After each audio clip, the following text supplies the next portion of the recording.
नमस्ते, मैं चंद्रशेखर आप सभी को मैं अपने चैनल डिलीजेंट एकेडमी में स्वागत करता हूं। हम लोग बिहार एसएससी के लिए एक मैथ का सीरीज स्टार्ट किए थे, जिसमें हम लोग प्रत्येक दिन बिहार एसएससी में आए हुए मैथ का प्रीवियस ईयर क्वेश्चन और उस पर आधारित मैथ का क्वेश्चन कर रहे हैं। चलिए आज उस सीरीज में हम लोग आगे की तरफ चलते हैं। इससे पहले अगर आप मेरे चैनल पर नए हो तो चैनल को सब्सक्राइब कर लें और बेल आइकन को प्रेस करना बिल्कुल ना भूलें, ताकि आपको सबसे पहले लेटेस्ट नोटिफिकेशन मिलता रहे। चलिए अब हम लोग क्वेश्चन की तरफ चलते हैं। देखिए हमारा क्वेश्चन क्या दिया हुआ है। हमारा क्वेश्चन है किसी कॉलेज में 35% छात्राएं हैं और शेष छात्र है। कॉलेज में विद्यार्थियों की कुल संख्या 2800 है। 75% छात्र और 85% छात्राएं अंतिम परीक्षा में उत्तीर्ण होते हैं। अंतिम परीक्षा में उत्तीर्ण हुए कुल विद्यार्थियों का प्रतिशत ज्ञात करें।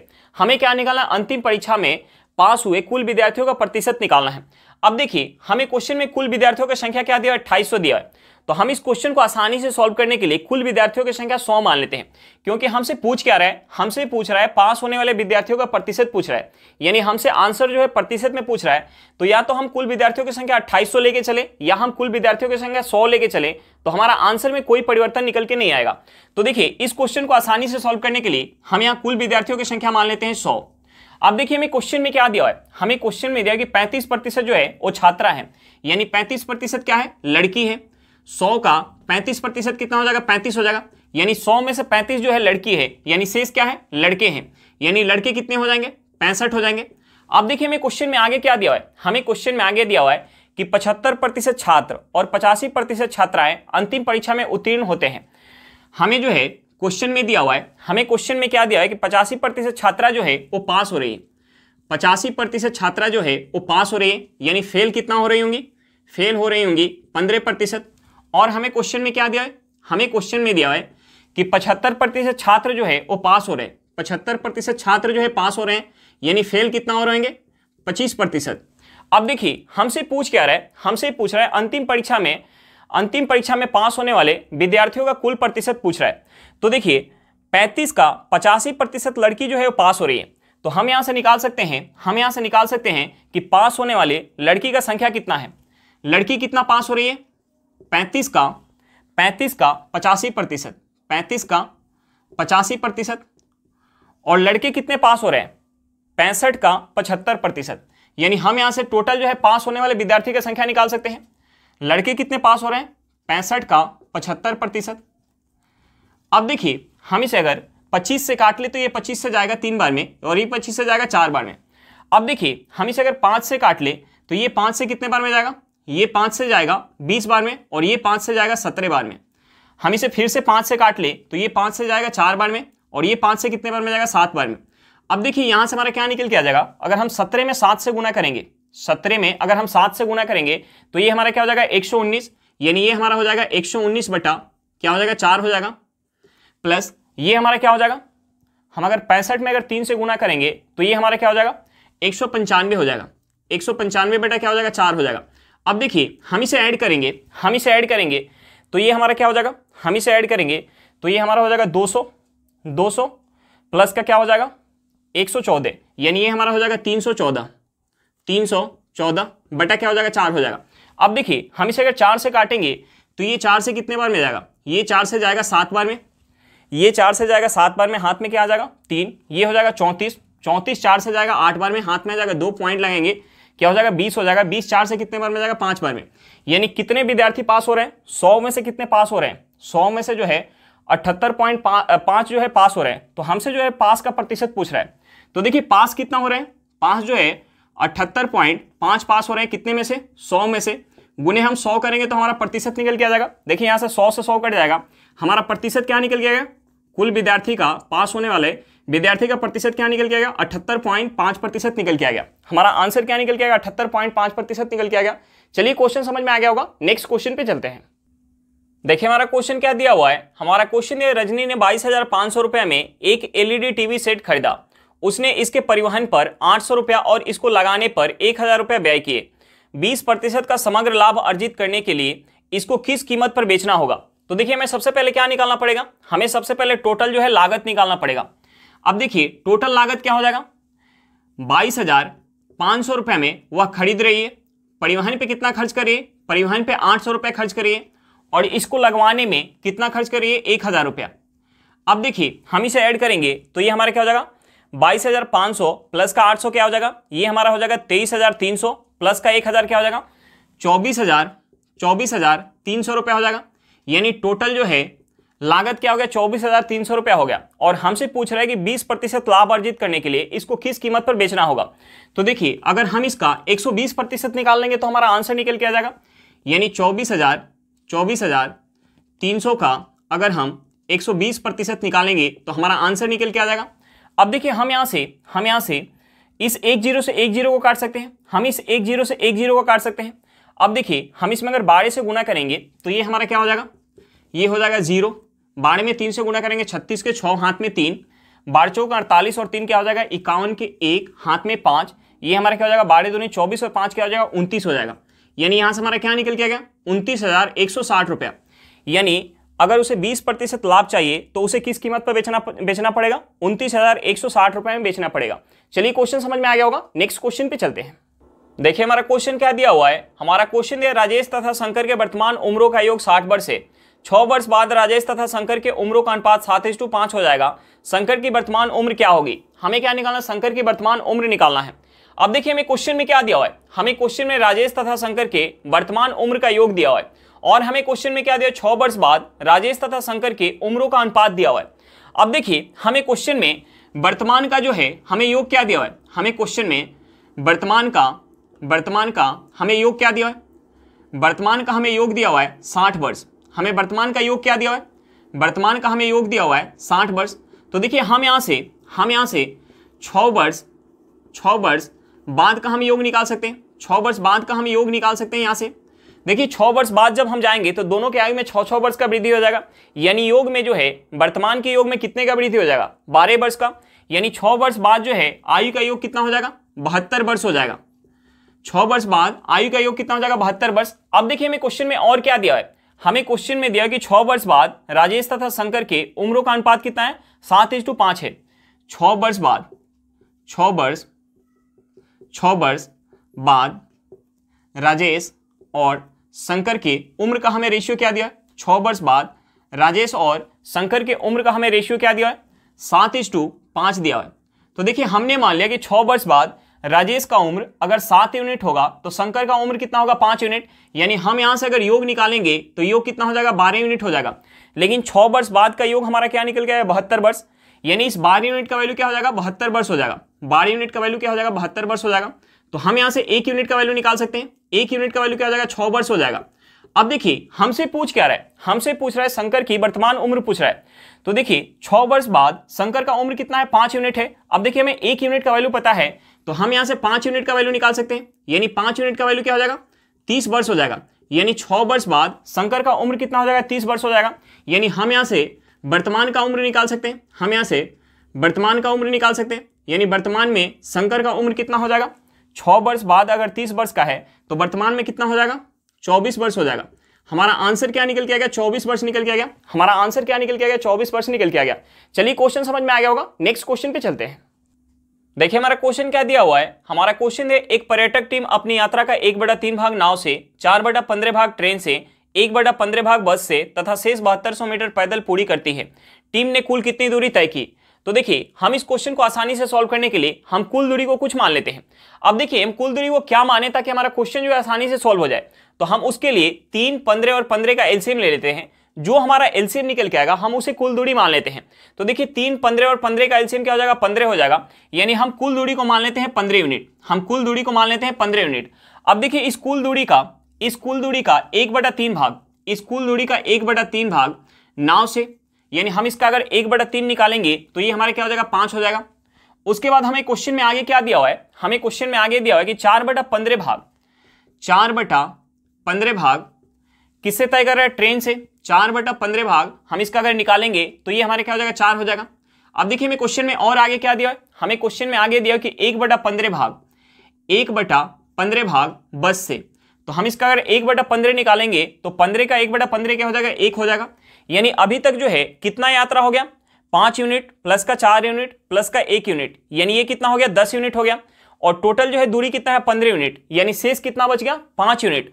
और हमें क्वेश्चन में दिया कि शेष दूरी जो है वो पैदल चल रहा है, शेष दूरी पैदल चल रहा है। यानी शेष दूरी कितना बच गया, 5 यूनिट, यानी 5 यूनिट दूरी जो है पैदल चल रहा है। अगर टोटल दूरी 15 यूनिट है तो 5 यूनिट दूरी जो है पैदल चल रहा है, लेकिन हमें क्वेश्चन में क्या दिया कि पैदल कितना चल रहा है 7200 मीटर, यानी इस 5 यूनिट का वैल्यू हमें क्वेश्चन में क्या दिया हुआ है, 5 यूनिट का वैल्यू हमें क्वेश्चन में 7200 मीटर दिया हुआ है। तो हमसे पूछ रहा है कि कुल दूरी कितना है, यानी हमसे जो है 15 यूनिट का वैल्यू पूछ रहा है।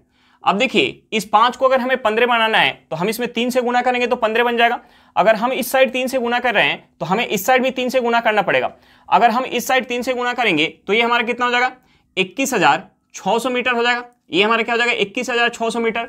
अब देखिए अगर हम इसे किलोमीटर में चेंज करेंगे तो ये हमारा क्या हो जाएगा, ये हमारा हो जाएगा 21.6 किलोमीटर, यानी कुल दूरी हमारा क्या निकल के आ गया, 21.6 किलोमीटर निकल के आ गया। हमारा आंसर क्या निकल के आ गया, 21.6 किलोमीटर निकल के आ गया।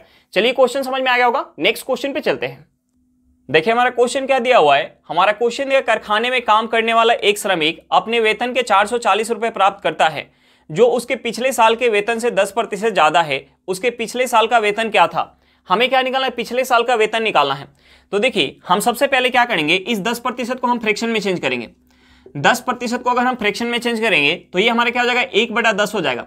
तो देखिए हम यहाँ से दोनों साल के वेतन का हम रेशियो निकाल सकते हैं। देखिए पिछले साल का वेतन अगर 10 यूनिट होगा तो इस साल का वेतन क्या हो जाएगा, 10 पे 1 ज्यादा, यानी कितना हो जाएगा, 11 यूनिट हो जाएगा। अब देखिए हमें क्वेश्चन में इस साल का वेतन कितना दिया हुआ है, हमें क्वेश्चन में इस साल का वेतन दिया हुआ है 440 रुपया, यानी इस 11 यूनिट का वैल्यू हमें क्वेश्चन में क्या दिया है, 440 रुपया दिया हुआ है। तो हमसे पूछ क्या रहा है, पिछले साल का वेतन, यानी हमसे इस 10 यूनिट का वैल्यू पूछ रहा है।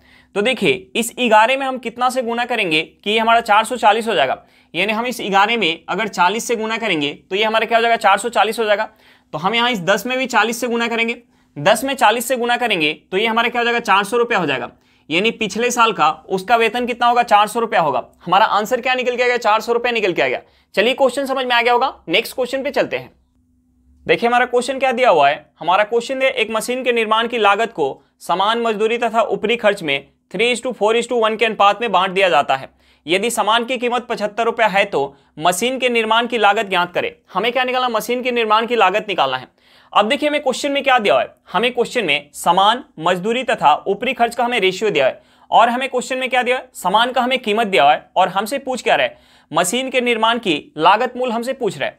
अब देखिए हमें क्वेश्चन में रेशियो क्या दिया हुआ है, हमें रेशियो दिया हुआ है 3:4:1 दिया हुआ है।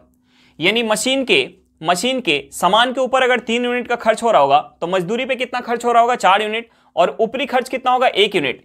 यानी सामान का कीमत कितना हो गया, 3 यूनिट, लेकिन हमें क्वेश्चन में सामान का कीमत कितना दिया हुआ है, 75 रुपया। यानी इस 3 यूनिट का वैल्यू हमें क्वेश्चन में क्या दिया हुआ, 75 रुपया दिया हुआ है। तो हम यहां से 1 यूनिट का वैल्यू निकाल सकते हैं। 1 यूनिट का वैल्यू क्या हो जाएगा, 25 रुपया हो जाएगा। अब देखिए हमसे पूछ क्या रहा है, हमसे पूछ रहा है मशीन के निर्माण की लागत मूल पूछ रहा है। तो देखिए मशीन के निर्माण में 3 यूनिट का जो है सामान लग रहा है, 4 यूनिट का मजदूरी, और 1 यूनिट जो है ऊपरी खर्च हो रहा है। यानी टोटल कितना खर्च हो गया, 8 यूनिट। तो देखिए हमें 1 यूनिट का वैल्यू पता है, तो हम यहां से 8 यूनिट का वैल्यू निकाल सकते हैं। 8 यूनिट का वैल्यू क्या हो जाएगा, 200 रुपया हो जाएगा। हमारा आंसर क्या निकल के आ गया, 200 रुपया निकल के आ गया। यानी मशीन के निर्माण में कितना खर्च होगा, 200 रुपया का खर्च होगा। चलिए क्वेश्चन समझ में आ गया होगा, नेक्स्ट क्वेश्चन पे चलते हैं। देखिए हमारा क्वेश्चन क्या दिया हुआ है, हमारा क्वेश्चन है एक कमीज को 600 रुपए में बेचने पर एक व्यक्ति को उसके क्रयमूल्य के 1/6 का नुकसान होता है।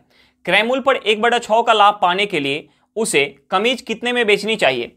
तो देखिए हम यहाँ क्रयमूल्य को कुछ मान लेते हैं। अब देखिए हम क्रयमूल्य क्या माने ताकि हमारा क्वेश्चन जो है आसानी से बन जाए। तो हमें क्वेश्चन में क्या दिया हुआ है, हमें क्वेश्चन में दिया कि 600 रुपए में बेचने पर क्रयमूल्य के 1/6 का नुकसान होता है। तो हमसे पूछ रहा है कि 1/6 लाभ पाने के लिए उसे कितने में बेचने चाहिए। तो देखिए हम यहाँ क्रयमूल्य को 6 का मल्टीपल कुछ मान लेते हैं। तो हम यहाँ क्रयमूल्य को मान लेते हैं 6 यूनिट। हम यहाँ क्रयमूल्य को मान लेते हैं 6 यूनिट। तो देखिए पहले जो है उसे 1/6 का नुकसान हो रहा था, पहले 1/6 का नुकसान हो रहा था, और अब जो है 1/6 का उसे प्रॉफिट चाहिए। तो देखिए 6 का अगर हम 1/6 निकालेंगे तो ये हमारा क्या निकल के आ जाएगा, 1 निकल के आ जाएगा। यानी सीपी अगर 6 यूनिट है तो 1 का अगर नुकसान होगा तो एसपी कितना हो जाएगा, एसपी हो जाएगा 5 यूनिट। अब देखिए एक बार जो है उसे 1/6 का प्रॉफिट चाहिए, तो 6 का 1/6 कितना हो जाएगा, 1 हो जाएगा। यानी सीपी अगर 6 यूनिट है तो 1 के प्रॉफिट चाहिए, तो एसपी कितना होना चाहिए, एसपी कितना होना चाहिए, 7 यूनिट। यानी पहले अगर 1/6 का नुकसान हो रहा होगा तो एसपी अगर 5 यूनिट होगा तो 1/6 का अगर उसे प्रॉफिट चाहिए तो एसपी कितना होना चाहिए, 7 यूनिट। लेकिन हमें क्वेश्चन में क्या दिया हुआ है कि 600 रुपए में बेचने पर उसे क्रयमूल्य का 1/6 जो है नुकसान हो रहा है, और यहाँ जो है हमारा एसपी क्या निकल गया है 5 यूनिट, और हमें क्वेश्चन में एसपी क्या दिया है 600 रुपया, यानी इस 5 यूनिट का वैल्यू हमें क्वेश्चन में क्या दिया है 600 रुपया दिया है। तो हम यहाँ से 1 यूनिट का वैल्यू निकाल सकते हैं। 1 यूनिट का वैल्यू क्या हो जाएगा, 1 यूनिट का वैल्यू हो जाएगा 120 रुपया। तो हमसे पूछ रहा है कि 1/6 प्रॉफिट कमाने के लिए उसे किस कीमत पे बेचना चाहिए, यानी हमसे जो है इस 7 यूनिट का वैल्यू पूछ रहा है। तो देखिए 1 यूनिट का वैल्यू 120 रुपया है, तो 7 यूनिट का वैल्यू क्या हो जाएगा, 7 यूनिट का वैल्यू हो जाएगा 840 रुपया, यानी हमारा आंसर क्या निकल गया 840 रुपया।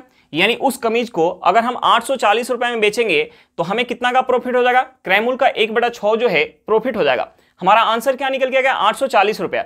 चलिए क्वेश्चन समझ में आ गया होगा, नेक्स्ट क्वेश्चन पे चलते हैं। देखिए हमारा क्वेश्चन क्या दिया हुआ है, हमारा क्वेश्चन है 9 संतरों का विक्रय मूल्य 12 संतरों के क्रय मूल्य के बराबर है, लाभ प्रतिशत ज्ञात करें। हमें क्या निकालना है, लाभ प्रतिशत निकालना है। अब देखिए हमें क्वेश्चन में क्या दिया हुआ है, हमें क्वेश्चन में दिया है 9 संतरों का एसपी हमें किसके बराबर दिया है, 12 संतरों के सीपी के बराबर दिया हुआ है। तो देखिए हम यहां से लिख सकते हैं एसपी बटा सीपी इक्वल टू 12/9 लिख सकते हैं। अब देखिए अगर हम इसे 3 से काट ले तो ये 3 से जाएगा 4 बार में, और ये 3 से कितने बार में जाएगा, 3 बार में। यानी हम यहां से लिख सकते हैं एसपी बटा सीपी इक्वल टू, ये हमारा क्या हो जाएगा 4/3 हो जाएगा। यानी सीपी अगर 3 यूनिट होगा तो एसपी कितना होगा 4 यूनिट, यानी कितने का प्रॉफिट हो गया, 1 का, कितने पे 3 पे, गुने अगर हम 100 करेंगे तो यहां से हमारा प्रॉफिट परसेंट निकल के आ जाएगा। यहां से हमारा क्या निकल के आ जाएगा 100/3%। हम इसे क्या लिख सकते हैं, हम इसे लिख सकते हैं 33 सही 1/3%। हमारा आंसर क्या निकल के आ गया, 33 सही 1/3% निकल के आ गया। चलिए क्वेश्चन समझ में आ गया होगा, नेक्स्ट क्वेश्चन पे चलते हैं। देखिए हमारा क्वेश्चन क्या दिया हुआ है, हमारा क्वेश्चन है ए एक काम को 20 दिनों में एवं बी उसी काम को 30 दिनों में पूरा करता है। ए उस काम को शुरू करता है, 10 दिनों तक करने के बाद उसके साथ बी भी शामिल हो जाता है। यदि काम के लिए 480 रुपया दिया गया तो उसमें ए का हिस्सा क्या होगा। हमें क्या निकालना है, ए का हिस्सा निकालना है। तो देखिए हम सबसे पहले क्या करेंगे, जो हमारा समय दिया हुआ है हम उस समय का एलसीएम निकालेंगे। देखिए हमारा समय क्या दिया 20 दिन और दूसरा समय क्या दिया 30 दिन। तो हम सबसे पहले इन दोनों समय का हम एलसीएम निकालेंगे। सबसे पहले हम इन दोनों समय का यानी 20 और 30 का हम एलसीएम निकालेंगे। तो देखिए 20 और 30 का एलसीएम क्या हो जाएगा, 20 और 30 का एलसीएम हो जाएगा 60। हम टोटल वर्क को मान लेंगे 60 यूनिट, टोटल वर्क को हम मान लेंगे 60 यूनिट। अब देखिए इस 60 यूनिट काम को जब ए कर रहा है तो 20 दिन का समय ले रहा है। इस 60 यूनिट काम को जब ए कर रहा है तो 20 दिन का समय ले रहा है, और इस 60 यूनिट काम को जब बी कर रहा है तो 30 दिन का समय ले रहा है। तो देखिए हम यहां से दोनों का इफिशियंसी निकाल सकते हैं। अब देखिए ए जो है 20 दिन में अगर 60 यूनिट काम कर रहा है तो एक दिन में कितना काम कर रहा होगा, 3 यूनिट काम कर रहा होगा। बी जो है 30 दिन में अगर 60 यूनिट काम कर रहा है तो एक दिन में कितना काम कर रहा होगा, 2 यूनिट काम कर रहा होगा। अब देखिए दोनों का जो है हमारा इफिशियंसी निकल के आ गया, और हमसे पूछ क्या रहा है कि यदि काम के लिए 480 रुपया दिया गया तो उसमें ए का हिस्सा क्या होगा। हमसे पूछ क्या रहा है, ए का हिस्सा पूछ रहा है। अब देखिए काम के लिए कितना दिया जा रहा है 480 रुपया, यानी 60 यूनिट काम के लिए कितना दिया जा रहा है 480 रुपया दिया जा रहा है। तो हमें निकालना पड़ेगा ए का हिस्सा निकालने के लिए कि ए जो है उस 60 यूनिट काम में से कितना काम कर रहा है। तो देखिए हमें क्वेश्चन में क्या दिया हुआ है, हमें क्वेश्चन में दिया हुआ है कि ए जो है उस काम को शुरू करता है और 10 दिनों तक करने के बाद उसके साथ बी भी शामिल हो जाता है। यानी 10 दिन अकेले ए कर रहा है। ए जो है अगर 10 दिन अकेले करेगा, ए जो है 10 दिन अगर अकेले करेगा तो कितना काम हो पाएगा। ए जो है एक दिन में 3 यूनिट काम करे तो 10 दिन में कितना काम करेगा, 10 गुने 3, यानी ये हमारा कितना हो जाएगा 30 यूनिट हो जाएगा। अब देखिए टोटल काम कितना है 60 यूनिट, जिसमें से ए जो है 30 यूनिट काम कर दिया, यानी शेष काम कितना बच गया, शेष काम कितना बच गया, हम इस 60 में से माइनस करेंगे 30, ये हमारा क्या हो जाएगा 30 यूनिट हो जाएगा। यानी शेष काम कितना बच गया 30 यूनिट। अब देखिए इस 30 यूनिट काम को कौन कर रहा है, ए और बी दोनों साथ में मिलके इस 30 यूनिट काम को ए प्लस बी दोनों मिलके कर रहे हैं। 30 यूनिट काम को ए प्लस बी दोनों मिलके कर रहे हैं। तो देखिए ए जो है एक दिन में अगर 3 यूनिट काम कर रहा होगा तो बी एक दिन में कितना कर रहा होगा 2 यूनिट, यानी दोनों मिलके एक दिन में कितना काम करेंगे 5 यूनिट। तो देखिए 30 यूनिट काम करने में उन्हें कितना समय लग जाएगा, एक दिन में अगर दोनों मिलके 5 यूनिट काम कर रहे हैं तो 30 यूनिट काम करने में कितना समय लग जाएगा, हम इस 30 में अगर 5 से भाग देंगे तो समय निकल के आ जाएगा। यानी यहां से हमारा समय क्या निकल के आ जाएगा 6 दिन, यहां से हमारा समय क्या निकल के आ जाएगा 6 दिन। अब देखिए ए जो है पहले अकेले जो है 10 दिन काम किया था, उसके बाद बी के साथ जो है 6 दिन काम कर रहा है, तब जाके हमारा टोटल काम खत्म हो रहा है। यानी ए जो है टोटल कितना दिन काम किया, ए जो है टोटल कितना दिन काम किया 16 दिन काम किया, यानी 10 दिन अकेले और बी के साथ 6 दिन यानी 16 दिन काम किया। और ए जो है एक दिन में 3 यूनिट काम कर रहा है, ए जो है एक दिन में 3 यूनिट काम कर रहा है, यानी 16 दिन में कितना काम किया होगा? 48 यूनिट। यानी ए जो है उस 60 यूनिट काम में से 48 यूनिट काम किया होगा। अब देखिए हमें क्वेश्चन में दिया कि काम के लिए 480 रुपया दिया जा रहा है, यानी 60 यूनिट काम के लिए, इस 60 यूनिट काम के लिए 480 रुपया दिया जा रहा है, 480 रुपया दिया जा रहा है। तो हम यहां से निकाल सकते हैं कि एक यूनिट काम के लिए कितना दिया जाएगा। हम इसे अगर 60 से काटेंगे तो ये कितने बार में जाएगा? 8 बार में, यानी एक यूनिट काम के लिए 8 रुपया दिया जाएगा। तो हमसे पूछ रहा है कि ए को जो है उस राशि में से कितना दिया गया होगा। तो ए जो है उस काम में से कितना कर रहा है? 48 यूनिट काम। यानी हम यहां से अगर एक यूनिट का वैल्यू पता है तो 48 यूनिट का वैल्यू निकाल सकते हैं। देखिए 48 यूनिट का वैल्यू क्या हो जाएगा? एक यूनिट का वैल्यू 8 रुपया है। तो देखिए 48 में अगर हम 8 से गुना करेंगे तो ये हमारा क्या हो जाएगा?